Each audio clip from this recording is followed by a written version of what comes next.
मोदी की कुर्सी खतरे में है, इसके 3 सबूत दिखाएंगे। राहुल गांधी के 4 चक्रव्यूह में क्या फंस जाएगी बीजेपी?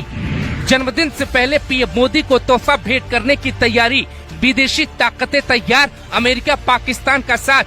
देश में कुछ बड़ा होने जा रहा, शेख हसीना वाला अल्टीमेटम पीएम मोदी ने दिया। आखिर क्या चल रहा है? ये 4 मिनट की रिपोर्ट इसलिए ध्यान से सुननी चाहिए क्योंकि देश में कुछ ऐसा चल रहा जिसकी भनक खुद पीएम मोदी को लग चुकी।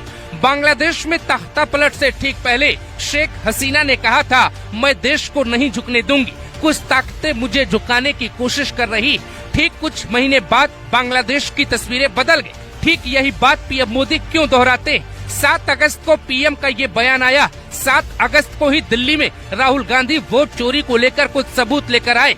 17 सितंबर को पीएम का जन्मदिन मनाया जाना है। कुछ तो ऐसा होने जा रहा जो देश की जनता के लिए ठीक नहीं। हम कड़ियों को जोड़ते हैं, आप ध्यान से रिपोर्ट को समझिए। अमेरिका रूस पे दबाव बनाने के लिए मोदी से कुछ शर्तें चाहता है। भारत रूस का पुराना दोस्त है। अमेरिका की पुरानी नीति है, सत्ता में बैठा व्यक्ति न सुने तो विपक्ष से हाथ मिलाए, तख्ता पलट करवाएं। डोभाल रूस गए, अचानक खबर आई पुतिन कुछ दिनों बाद ही भारत में कोई भव्य दौरा कर सकते। चीन और भारत की दोस्ती की बात होने लगी। अमेरिका की दादागिरी पर त्रिदेव शक्ति तैयार हो रही। सबसे पहले पीएम का बयान सुनिए। वो कहते हैं, मेरा व्यक्तिगत नुकसान होगा, मुझे पता है, लेकिन किसानों को झुकने नहीं दूंगा।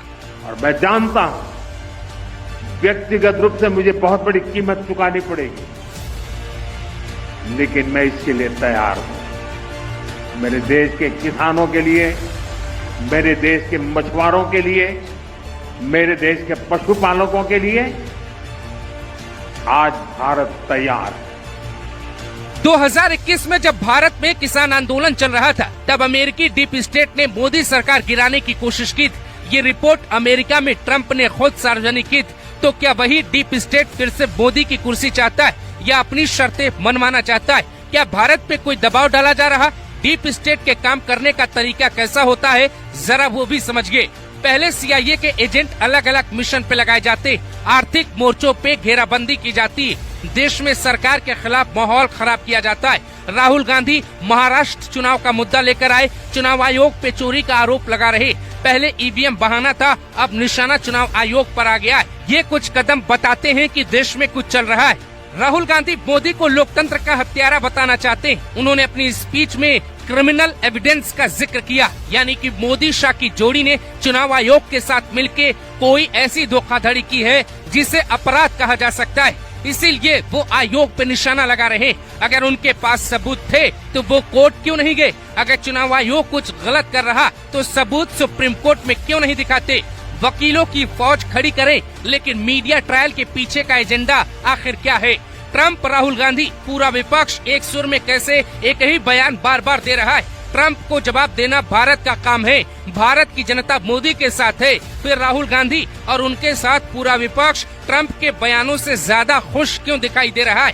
क्या मोदी से ट्रंप कोई ऐसी शर्त चाहते हैं जो देश के लिए खतरा है? लेकिन विपक्ष को अगर कुर्सी मिल गई तो वो शर्त ट्रंप की मान लेगा। ठीक यही हुआ बांग्लादेश में। शेख हसीना के जाने के बाद नई सरकार ने ट्रंप के सामने, अमेरिका के सामने घुटने टेक दिए। विपक्ष के कई नेता दावा करते हैं कि सितंबर में मोदी के लिए मुश्किलें पैदा होंगी। तो मुश्किलें विपक्ष को अभी से कैसे पता है? अखिलेश यादव जिस हिसाब से राहुल गांधी के करीब पहुंच रहे, क्या वो कोई बड़ा संकेत है? तेजस्वी, अखिलेश यादव, हर एक पार्टी का नेता राहुल के साथ अचानक क्यों खड़ा हो गया? कुछ समय पहले तक यही विपक्ष राहुल गांधी को अपना नेता मानने को तैयार नहीं था। आखिर अब विपक्ष को क्या मिल गया है? राहुल गांधी जब से अमेरिका से लौटे हैं, तब से उनका अंदाज बदला है। वो चुनाव आयोग के नाम पे सबूत दिखाते, ट्रंप को जवाब देने के लिए ललकार रहे हैं, नरेंद्र मोदी की हिम्मत को बार बार चुनौती दे रहे हैं। तो क्या देश में कोई बड़ा आंदोलन होने जा रहा है? आंदोलन के पीछे डीप स्टेट और भारत का विपक्ष होगा। मोदी की ये बात क्यों खटक रही है? व्यक्तिगत नुकसान का मतलब क्या है? कुर्सी जाएगी तो सवाल है, आखिर कुर्सी कौन लेना चाहता है? मोदी को कौन हटाना चाहता है? मोदी पे अमेरिका ने कैसे दबाव डाले हैं? रशिया, चीन, भारत एक साथ आ जाएंगे तो विपक्ष के साथ अमेरिका की